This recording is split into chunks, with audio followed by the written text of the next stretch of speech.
സകൃതകൃതാവായ നാട്ടുകാരെ ശ്രദ്ധിക്കുക, കലാപരിപാടികൾ തുടങ്ങാൻ ആരംഭിക്കാൻ.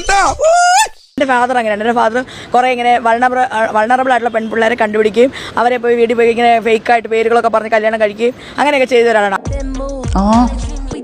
എന്ത് രസമായിരിക്കൂലേ. അങ്ങനെ ഒരു മാരേജിലുണ്ടായ ഒരാളാണ് ഞാൻ.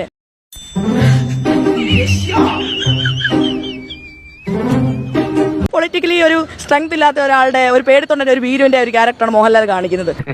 എനിക്ക് ഫീൽ ചെയ്തിട്ടൊന്നുമില്ല, അതോർത്ത് വിഷമിക്കണം. ഇപ്പൊ കൊറോണ വന്നപ്പോ പാത്രം കൊട്ടാൻ വേണ്ടി പറഞ്ഞപ്പോ അത് പ്രൊമോട്ട് ചെയ്തു. സംഘികളുടെ ആശയങ്ങളെ പ്രൊമോട്ട് ചെയ്യുന്നു. എമ്പുരാനിൽ മാപ്പ് പറയുന്ന പോലെ അഭിനയിക്കുന്നു.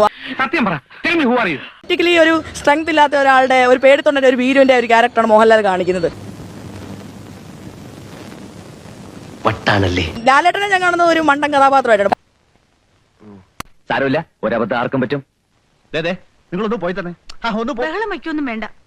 ഞാൻ പിടിച്ചു പറിക്കാനും കക്കാനും വന്നൊന്നും അല്ലല്ലോ. കളങ്കാവിൽ കണ്ട ഞാൻ എൻ്റെ ബർത്ത്ഡേയുടെ ദിവസമാണ്. അപ്പോൾ കളങ്കാവിൽ കണ്ടപ്പോൾ എനിക്ക് ആ മമ്മൂട്ടിയുടെ കഥാപാത്രം, എൻ്റെ അച്ഛൻ്റെ കഥാപാത്രം, മീൻസ് എൻ്റെ ഫാദർ അങ്ങനെയാണ്. ഫാദർ കുറേ ഇങ്ങനെ വൾണറബിൾ ആയിട്ടുള്ള പെൺപിള്ളേരെ കണ്ടുപിടിക്കുകയും അവരെ പോയി വീട്ടിൽ പോയി ഇങ്ങനെ ഫേക്കായിട്ട് പേരുകളൊക്കെ പറഞ്ഞ് കല്യാണം കഴിക്കുകയും അങ്ങനെയൊക്കെ ചെയ്ത ഒരാളാണ്. ഇല വന്ന് മുള്ളിൽ വീണാലും മുള്ളി നിലയിൽ വീണാലും ചീത്തപ്പേരൊക്കെ മുള്ളിന്. അങ്ങനെ ഒരു മാരേജിലുണ്ടായ ഒരാളാണ് ഞാൻ. അല്ലെങ്കിൽ പിള്ളേച്ചൻ നുണ പറയുന്നതായിരിക്കും. അപ്പൊ എനിക്ക് പക്ഷെ അവരെ കൊന്നിട്ടൊന്നുമില്ല. വേറെ വല്ല വകുപ്പും ചേർത്ത് അവനെ 3-4 മാസം ഉള്ളി തള്ളാൻ നമ്പൂരിശം പോലീസിന് എന്ത് തരണം. പക്ഷെ എനിക്ക് ആ സിനിമ ഞാൻ എൻ്റെ എന്തോ ഒരു എന്താ പറയുക കോയിൻസിഡൻസ് പോലും എൻ്റെ 30ാമത്തെ വയസ്സിലാണ് ഞാൻ കണ്ടത്. അപ്പോൾ എനിക്ക് കണ്ടപ്പോൾ എനിക്ക് മമ്മൂട്ടിയുടെ കഥാപാത്രം എന്ന് പറയുമ്പോൾ എൻ്റെ ഫാദറിന്റെ ഒരു ഞാൻ ഇയാളെ ഇതുവരെ കണ്ടിട്ടില്ല.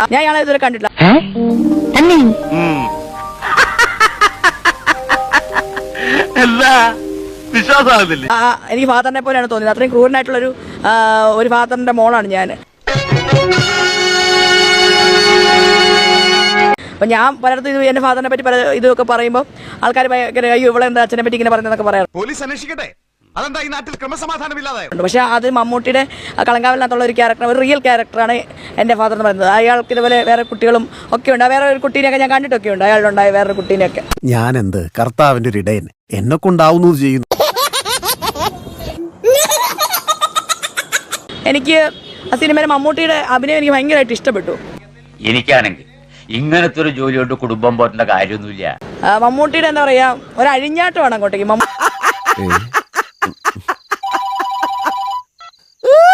മമ്മൂട്ടി ഞാനിങ്ങനെ വിചാരിച്ചു മമ്മൂട്ടിക്കൊക്കെ വയസ്സായില്ലേ, മമ്മൂട്ടി ഒന്നും ഇനി ഒരിക്കലും മരിക്കാതിരിക്കുവായിരുന്നെങ്കിൽ.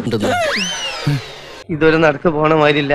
ലാലേട്ടൻ എന്ന് പറയുമ്പോൾ മമ്മൂട്ടി നേരെ ഓപ്പോസിറ്റ് ആണ് ഇപ്പൊ നിൽക്കുന്നത്. മീൻസ് ഒരു പൊളിറ്റിക്കലായിട്ട് നോക്കുകയാണെങ്കിൽ ഒരു ബോധവും ഇല്ലാതെ ഒരു വിവരവും ഇല്ലാതെ.